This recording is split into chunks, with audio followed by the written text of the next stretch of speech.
Today we are working on Excel Lesson 2, the 9th lesson, renaming worksheets.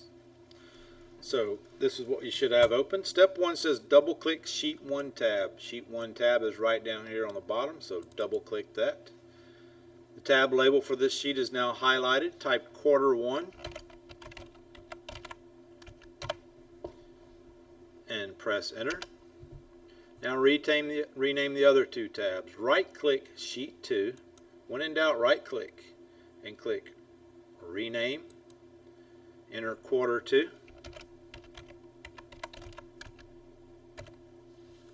To rename this tab, mark as answered. Click the Sheet 3 tab. On the Home tab in the Cells group, click Format.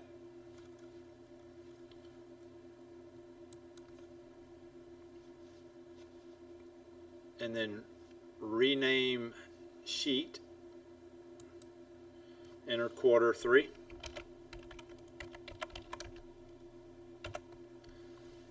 Click the quarter 1 sheet tab.